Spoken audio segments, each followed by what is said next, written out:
Hello friends, NS media the knowledge അവനിലേക്ക് സ്വാഗതം. ആദ്യമായിട്ടാണ് വീഡിയോ കാണുന്നതെങ്കിൽ ചാനൽ സബ്സ്ക്രൈബ് ചെയ്യുക. അപ്പോൾ നമ്മളിന്ന് ഡിസ്കസ് ചെയ്യാൻ പോകുന്നത് ഐ.എ. റിച്ചാർഡ്സിനെ കുറിച്ചാണ്. ഐ.എ. റിച്ചാർഡ്സിൻ്റെ ഫുൾ നെയിമാണ് Ivor Armstrong Richards. Many new critics look to Eliot as a guiding spirit. Eliot criticism was divorced from the romantic emphasis on the poet's personality and imagination. അപ്പോൾ മിക്ക new ക്രിറ്റിക്സും എലിയട്ടിനെയാണ് അവരുടെ guiding സ്പിരിറ്റായിട്ട് consider ചെയ്തിട്ടുള്ളത്. എലിയട്ടിനെ അവരുടെ guiding spirit ആക്കാനുള്ള കാരണം എന്താണ്? എലിയട്ടിൻ്റെ criticism എങ്ങനെയുള്ളതായിരുന്നു? Romantic ഏജിൻ്റെ റൈറ്റേഴ്സിൽ നിന്ന് വ്യത്യസ്തപ്പെട്ട് നിന്നു എന്ന് പറഞ്ഞാൽ റൊമാൻറ്റിക് ഏജിൽ റൈറ്റേഴ്സ് എന്തിനൊക്കെയാണ് ഇമ്പോർട്ടൻസ് കൊടുത്തിരുന്നത്? പേഴ്സണാലിറ്റി, പോയറ്റ്സിൻ്റെ ഇമാജിനേഷൻ ഒക്കെയാണ് ഇമ്പോർട്ടൻസ് കൊടുത്തത്. അപ്പോൾ അതിൽ നിന്നും വേറിട്ട് ഒബ്ജക്റ്റീവായിട്ടുള്ള രീതിയിലേക്കാണ് എലിയട്ടിൻ്റെ ക്രിറ്റിസിസം പോകുന്നത്. അതുകൊണ്ടാണ് ന്യൂ ക്രിറ്റിക്സ് എലിയട്ടിനെ അവരുടെ ഗൈഡിങ് സ്പിരിറ്റായിട്ട് അല്ലെങ്കിൽ അവരെ ഇൻഫ്ലുവൻസ് ചെയ്ത് ഏറ്റവും വലിയൊരു വ്യക്തിയായിട്ട് അവർ കൺസിഡർ ചെയ്യുന്നത് T.S. എലിയട്ടിനെയാണ്. അപ്പോൾ T.S. എലിയട്ടാണ് അവരുടെ ഗൈഡിങ് സ്പിരിറ്റ് എങ്കിൽ trail blazer of new critical theories is I A. Richards. New critical തിയറീസിൻ്റെ ട്രയൽ ബ്ലേസർ അല്ലെങ്കിൽ ഇനോവേറ്റർ ആരാണ്? ഐ.എ. റിച്ചാർഡ്സ് ആണ്. എന്ന് പറഞ്ഞാൽ ന്യൂ ക്രിട്ടിക്കൽ തിയറീസൊക്കെ കൂടുതൽ പ്രപ്പോസ് ചെയ്ത് ഐ.എ. റിച്ചാർഡ്സ് ആണ്. ഐ.എ. റിച്ചാർഡ്സ് അദ്ദേഹത്തിൻ്റെ ക്രിട്ടിക്കൽ തിയറീസ് അദ്ദേഹത്തിൻ്റെ പുസ്തകങ്ങളായിട്ടുള്ള the principles of literary criticism എന്ന് പറയുന്ന പുസ്തകത്തിലൂടെ പ്രൊപ്പഗേറ്റ് ചെയ്തു. അതോടൊപ്പം തന്നെ പ്രാക്ടിക്കൽ ക്രിറ്റിസം എന്ന് പറയുന്ന പുസ്തകത്തിലൂടെ അദ്ദേഹം പ്രൊപ്പഗേറ്റ് ചെയ്തു. The principles of literary criticism എന്ന് പറയുന്ന ബുക്ക് പബ്ലിഷ് ചെയ്ത് 1924 പ്രാക്ടിക്കൽ ക്രിറ്റിസം എന്ന് പറയുന്ന അദ്ദേഹത്തിൻ്റെ ക്രിട്ടിക്കൽ ബുക്ക് പബ്ലിഷ് ചെയ്ത് 1929. റിച്ചാർഡ്സിൻ്റെ ഇൻട്രസ്റ്റ് എന്ന് പറയുന്നത് എസ്തെറ്റിക്സിലും അതോടൊപ്പം തന്നെ സൈക്കോളജിയിലുമായിരുന്നു. അദ്ദേഹം ഒരു ലബോറട്ടറി എക്സ്പെരിമെൻ്റ് അദ്ദേഹത്തിൻ്റെ സ്റ്റുഡൻസിൻ്റെ ഇടയിൽ അദ്ദേഹം കണ്ടക്ട് ചെയ്തു. അദ്ദേഹം കാംബ്രിഡ്ജ് യൂണിവേഴ്സിറ്റിയിൽ പഠിപ്പിച്ചുകൊണ്ടിരുന്ന സമയത്താണ് അദ്ദേഹത്തിൻ്റെ സ്റ്റുഡൻസിൻ്റെ ഇടയിൽ ഒരു എക്സ്പെരിമെൻ്റ് കണ്ടക്ട് ചെയ്യുന്നത്. അദ്ദേഹം കണ്ടക്ട് ചെയ്ത എക്സ്പെരിമെൻ്റ് എന്തെന്ന് ചോദിച്ചാൽ അദ്ദേഹം കുറച്ച് അൺഫെമിലിയർ ആയിട്ടുള്ള പോയംസിൻ്റെ കോപ്പീസ് അദ്ദേഹത്തിൻ്റെ സ്റ്റുഡൻസിന് കൊടുത്തിട്ട് പറഞ്ഞു അതിനെ ഒന്ന് കമൻറ്റ് ചെയ്യാൻ വേണ്ടി പറഞ്ഞു, അല്ലെങ്കിൽ അതിനെപ്പറ്റിയുള്ള ക്രിട്ടിക്കലായിട്ടുള്ള അപ്രിസിയേഷൻ എഴുതാൻ വേണ്ടി പറഞ്ഞു. പക്ഷേ സ്റ്റുഡൻസിൻ്റെ കമൻറ്റുകൾ വായിച്ചപ്പോൾ അദ്ദേഹത്തിന് വല്ലാത്ത നിരാശയാണ് തോന്നിയത്. അദ്ദേഹത്തിന് മനസ്സിലായി ഇംഗ്ലണ്ടിൻ്റെ ലിറ്ററസി എന്ന് പറയുന്നത് വളരെ കുറവാണെന്ന് അദ്ദേഹത്തിന് മനസ്സിലാവുകയാണ്.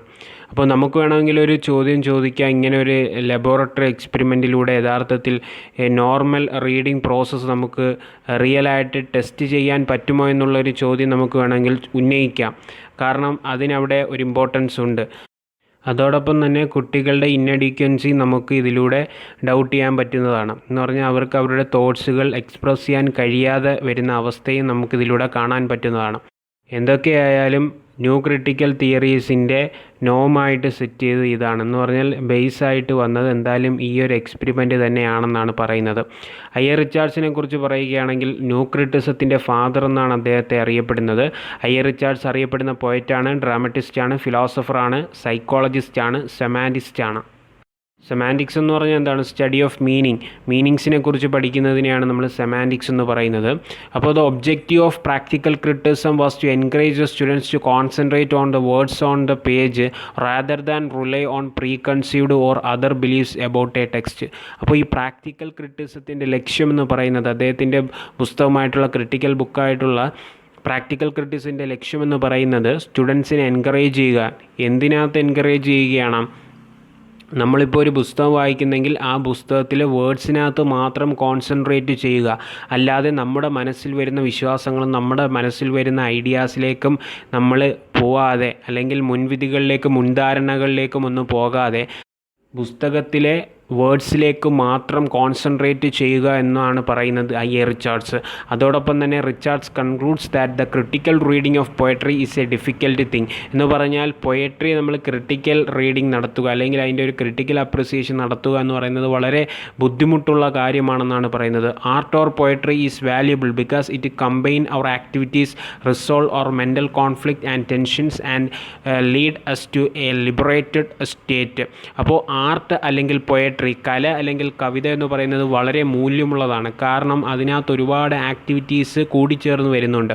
കാരണം ഇപ്പോൾ പോയട്രിക്കും അതോടൊപ്പം തന്നെ ആർട്ടിനും കലയ്ക്കും കവിതയ്ക്കും ഒക്കെ നമ്മുടെ മെൻ്റൽ കോൺഫ്ലിക്റ്റുകളെ, നമ്മളുടെ മനസ്സിലെ ടെൻഷൻസ്, പ്രോബ്ലംസ് ഇതിനെയൊക്കെ റിസോൾവ് ചെയ്യാൻ സാധിക്കുമെന്നാണ് പറയുന്നത്. അങ്ങനെ നമുക്കൊരു ലിബറേറ്റഡ് ആയിട്ടുള്ള സ്റ്റേറ്റിലേക്ക് എത്താൻ സാധിക്കും, ഒരു കാം സ്റ്റേറ്റിലേക്ക്, ഒരു പീസ്ഫുൾ സ്റ്റേറ്റിലേക്ക് എത്താൻ സാധിക്കുമെന്നാണ് പറയുന്നത്. ഐ.എ. റിച്ചാർഡ്സ് ഈ ഒരു ഹാർമണൈസ്ഡ് സ്റ്റേറ്റിനെ സിനസ്തേഷ്യസിസ് എന്നാണ് വിളിക്കുന്നത്. അപ്പോൾ ഈ ഒരു കാം സ്റ്റേറ്റിനെ, ഈ ഒരു ജോയ്ഫുൾ സ്റ്റേറ്റിനെ അദ്ദേഹം വിളിക്കുന്നത് സിനസ്തേഷ്യസിസ് എന്നാണ്. അപ്പോൾ synaesthesia is A condition in which one experiences equilibrium of harmonious elements. അപ്പോൾ സിനസ്തേഷ്യ എന്ന് പറയുന്നത് ഒരു കണ്ടീഷനാണ്. അവിടെ ഒരു വ്യക്തി എന്ത് ചെയ്യുന്നുണ്ട്, എക്സ്പീരിയൻസ് ചെയ്യുന്നു ഹാർമോണിയസ് എലമെൻറ്റ്സ് എന്നാണ് പറയുന്നത്. എന്ന് പറഞ്ഞാൽ ഹാർമണി അല്ലെങ്കിൽ സന്തോഷം എക്സ്പീരിയൻസ് ചെയ്യുന്ന കണ്ടീഷനെയാണ് നമ്മൾ സിനസ്തേഷ്യ എന്ന് പറയുന്നത്. ഐ.എ. റിച്ചാർഡ്സ് അദ്ദേഹത്തിൻ്റെ അടുത്ത വർക്കായിട്ടുള്ള പ്രിൻസിപ്പിൾസ് ഓഫ് ലിറ്റററി ക്രിറ്റിസം എന്ന് പറയുന്ന ക്രിട്ടിക്കൽ വർക്കിനകത്ത് അദ്ദേഹം ലാംഗ്വേജിൻ്റെ ഒരു തിയറിയെക്കുറിച്ച് പറയുന്നുണ്ട്. അതോടൊപ്പം തന്നെ ലാംഗ്വേജിൻ്റെ രണ്ട് ഉപയോഗങ്ങളെക്കുറിച്ചും അദ്ദേഹം പറയുന്നുണ്ട്. ഒന്നെന്ന് പറയുന്നത് സയൻറ്റിഫിക് ആണ്, മറ്റൊന്നെന്ന് പറയുന്നത് ഇമോട്ടീവാണ്. A statement may be used for the sake of reference which may be verified as true or false. This is the scientific use of language. ശാസ്ത്രീയമായി ഭാഷ എങ്ങനെ ഉപയോഗിക്കാം എന്നതിനെ പറ്റിയാണ് ഇവിടെ പറയുന്നത്. എന്ന് പറഞ്ഞാൽ നമുക്കൊരു സ്റ്റേറ്റ്മെൻറ്റിനെ മനസ്സിലാക്കിക്കൊണ്ട് അത് ട്രൂ ആണോ ഫാൾസ് ആണോ എന്ന് നമുക്ക് മനസ്സിലാക്കാൻ സാധിക്കും. ഇപ്പോൾ കാർബണും ഓക്സിജനും കൂടി കമ്പൈൻ ചെയ്യുമ്പോഴാണ് കാർബൺ ഡൈ ഓക്സൈഡ് ഉണ്ടാവുന്നതെന്ന് പറയുന്നത് സ്റ്റേറ്റ്മെൻറ്റ്, അത് ട്രൂ ആണ്. കാരണം കാർബണും ഓക്സിജനും കൂടി കമ്പൈൻ ചെയ്യുമ്പോഴാണ് കാർബൺ ഡൈ ഓക്സൈഡ് ഉണ്ടാകുന്നത്. അപ്പോൾ ആ സ്റ്റേറ്റ്മെൻറ്റ് എന്താണ്, ട്രൂ ആണെന്ന് നമുക്ക് പറയാം. അപ്പോൾ അതാണ് ഒരു സയൻറ്റിഫിക് യൂസ് ഓഫ് ലാംഗ്വേജ് എന്ന് പറയുന്നത്.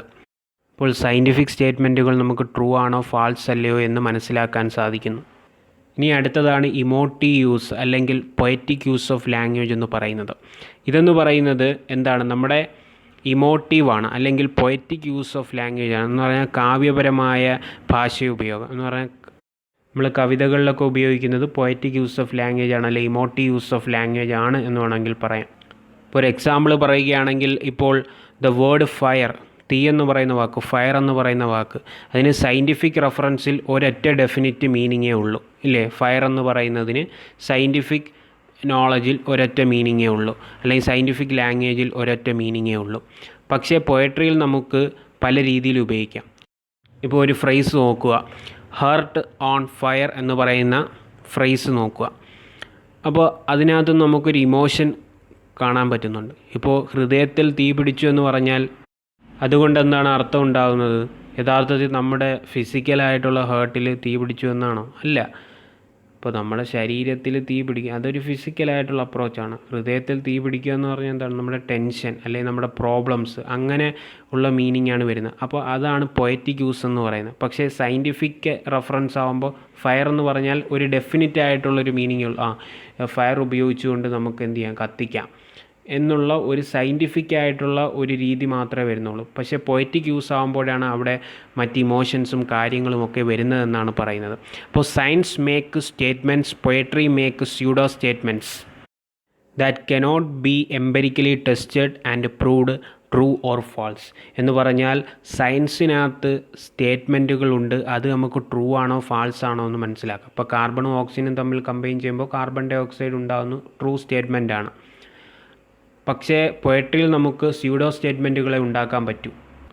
അതിനെ നമുക്ക് ട്രൂ ആണോ ഫാൾസ് ആണോ എന്നൊന്നും എന്ത് ചെയ്യാൻ പറ്റില്ല, അനലൈസ് ചെയ്യാൻ പറ്റില്ല, അല്ലെങ്കിൽ ടെസ്റ്റ് ചെയ്യാൻ പറ്റില്ല എന്നാണ് പറയുന്നത്. പൊയട്രിയിലൂടെ ഇമോഷൻസും ഫീലിങ്സും ഒക്കെയാണ് നമ്മൾ കമ്മ്യൂണിക്കേറ്റ് ചെയ്യുന്നത്. ഇപ്പോൾ പൊയറ്റിക് ട്രൂത്ത് എന്ന് പറയുന്നത് സയൻറ്റിഫിക് ട്രൂത്തിൽ നിന്ന് ഡിഫറൻ്റ് ആണ്. എന്ന് പറഞ്ഞാൽ സയൻറ്റിഫിക് ട്രൂത്ത് എന്ന് പറയുന്നത് നേരത്തെ ഞാൻ പറഞ്ഞു, കാർബണും ഓക്സിജനും കമ്പൈൻ ചെയ്യുമ്പോൾ കാർബൺ ഡൈ ഓക്സൈഡ്, അതാണ് സയൻറ്റിഫിക് ട്രൂത്ത്. പക്ഷേ പൊയറ്റിക് ട്രൂത്തും സയൻറ്റിഫിക് ട്രൂത്തും ഡിഫറൻ്റ് ആണ്. സയൻസിനകത്ത് സ്റ്റേറ്റ്മെൻറ്റുകളാണ്, പൊയട്രി എന്ന് പറയുമ്പോൾ സ്യൂഡോ സ്റ്റേറ്റ്മെൻ്റ് ആണ്. അത് നമുക്ക് പ്രൂവ് ചെയ്യാൻ പറ്റുന്നതല്ല, ഏതെങ്കിലും ഒരു ലബോറട്ടറി കൊണ്ട് ചെന്ന് നമുക്ക് ടെസ്റ്റ് ചെയ്യാൻ പറ്റുന്ന ഒന്നല്ല ഏതെന്ന് പറയുന്നത് പൊയട്രിയുടെ സ്റ്റേറ്റ്മെൻറ്റ്സ് അല്ലെങ്കിൽ ഇമോട്ടീവ് യൂസ് ഓഫ് ലാംഗ്വേജ് എന്ന് പറയുന്നത്. It is a matter of emotional belief rather than intellectual belief. ഇവിടെ നമ്മളൊരു ഇൻ്റലക്ച്വൽ അപ്രോച്ച് അല്ല വരുന്നത്, ഇവിടെ ഒരു ഇമോഷണൽ അപ്രോച്ചാണ് വരുന്നത് ഇവിടെ പൊയട്രിയുടെ കേസിൽ, അല്ലെങ്കിൽ ഇമോട്ടീവ് യൂസ് ഓഫ് ലാംഗ്വേജിൻ്റെ കേസിൽ എന്നാണ് പറയുന്നത്. Words according to Richards communicate 4 kinds of meaning. I A. Richards പറയുന്നത് വാക്കുകൾക്ക് 4 തരത്തിലുള്ള മീനിങ്ങുകൾ ജനറേറ്റ് ചെയ്യാൻ പറ്റുമെന്നാണ് പറയുന്നത്. 1 sense, 2 feeling, 3 tone, 4 intention. Sense is that which is communicated by the plain literal meaning of the words. Sense എന്ന് പറഞ്ഞാൽ എന്താണ്, പ്ലെയിൻ ആയിട്ടുള്ള ലിറ്ററൽ മീനിങ് ആണ്. ഇപ്പോൾ നമ്മൾ ഡിക്ഷണറി നോക്കി ഒരു വാക്കിൻ്റെ പ്ലെയിൻ ആയിട്ടുള്ള ഒരു അർത്ഥം നോക്കുകയാണ്. ഇപ്പോൾ റോസാപ്പൂ കാണുമ്പോൾ അത് വെറും ഒരു ഫ്ലവർ ആണ് എന്നുള്ളത് പ്ലെയിൻ മീനിങ് ആണ്, അല്ലെങ്കിൽ ഒരു ലിറ്ററൽ മീനിങ് ആണ്. അത് ലവ് എന്ന് പറയുന്ന ഒരു സിമ്പലാവുന്ന എപ്പോഴാണ്, അത് പൊയറ്റിക് യൂസിൽ വരുമ്പോഴാണ്. അപ്പോൾ സെൻസ് എന്ന് പറയുമ്പോൾ പ്ലെയിൻ ലിറ്ററൽ മീനിങ് ആണ് of the words. Feeling refers to the feelings of the writer or the speaker. ഇപ്പോൾ ഫീലിംഗ് എന്ന് പറഞ്ഞാൽ എന്താണ്? ഒന്നീ റൈറ്ററിൻ്റെ ഫീലിങ്സ്, അദ്ദേഹത്തിൻ്റെ ഇമോഷൻസ്, അദ്ദേഹത്തിൻ്റെ ഫീലിങ്സ്, അല്ലെങ്കിൽ ഒരു കവിതയിലെ സ്പീക്കറിൻ്റെ ഫീലിങ്സ്. അതാണ് നമ്മൾ ഫീലിങ്സ് കൊണ്ട് എന്ത് ചെയ്യുന്നത്, അർത്ഥമാക്കുന്നത് എന്നാണ് പറയുന്നത്. He uses the language to express his feelings എന്ന് പറഞ്ഞാൽ അദ്ദേഹം ഭാഷ ഉപയോഗിക്കുന്നത് അദ്ദേഹത്തിൻ്റെ ഫീലിങ്സ് എക്സ്പ്രസ് ചെയ്യാൻ വേണ്ടിയാണ്. അപ്പോൾ ഒരു റൈറ്റർ അദ്ദേഹത്തിൻ്റെ ഫീലിങ്സാണ് അദ്ദേഹത്തിൻ്റെ വർക്കിലൂടെ എന്ത് ചെയ്യുന്നത്, എക്സ്പ്രസ് ചെയ്യാൻ വേണ്ടി ശ്രമിക്കുന്നത്. ചിലപ്പോൾ ആ റൈറ്ററിന് സ്പെഷ്യലായിട്ടുള്ള ബയസ് അല്ലെങ്കിൽ ഇൻട്രസ്റ്റ് ഒക്കെ കാണും. ഇപ്പോൾ ചില ആൾക്കാർ ചില വാക്കുകൾ ഉപയോഗിക്കുമ്പോൾ അതിന് പല തരത്തിലുള്ള മീനിങ് ആണ് വരുന്നത്. ഇപ്പോൾ അദ്ദേഹം ഒരു കമ്മ്യൂണിറ്റിയിൽ പെടുന്നതാണെങ്കിൽ ആ കമ്മ്യൂണിറ്റിയോട് ഒരു ബയസ് ചിലപ്പോൾ കാണും. ഏതെങ്കിലും ഒരു പൊളിറ്റിക്കൽ പാർട്ടിയോട് ആണെങ്കിൽ ആ ഒരു ബയസ് കാണും അദ്ദേഹത്തിൻ്റെ വർക്കിൽ. അപ്പോൾ അദ്ദേഹം ഉപയോഗിക്കുന്ന വാക്കുകൾക്ക് ആ ഒരു തരത്തിലുള്ള ഫീലിങ്സ് കാണും. അദ്ദേഹത്തിൻ്റെ ഫീലിങ്സ് അദ്ദേഹം ആ വാക്കിലൂടെ എക്സ്പ്രസ് ചെയ്യുന്നു എന്നാണ് പറയുന്നത്. In poetry sense and feeling have a mutual dependence. പോയട്രിയിൽ സെൻസിനും ഫീലിങ്ങും തമ്മിൽ എന്തുണ്ട്, നല്ല ബന്ധമുണ്ടെന്നാണ് പറയുന്നത്. മ്യൂച്വലി ഡിപ്പെൻഡൻ്റ് എന്നാണ് പറയുന്നത്. അടുത്തതാണ് ടോൺ എന്ന് പറയുന്നത്. Tone means the attitude of the writer towards his readers. ഇതെന്ന് പറയുന്നത് വായനക്കാരോടുള്ള ഒരു എഴുത്തുകാരൻ്റെ അപ്രോച്ചാണ് നമുക്ക് ടോണിലൂടെ മനസ്സിലാക്കാൻ സാധിക്കും. ചില ഒരു റീഡേഴ്സിനെ നല്ല രീതിയിൽ അങ്ങ് പിടിച്ചിരുത്തുന്ന രീതിയിൽ ഭയങ്കര കിടിലമായിട്ടൊക്കെ വാക്കുകൾ ഉപയോഗിക്കും.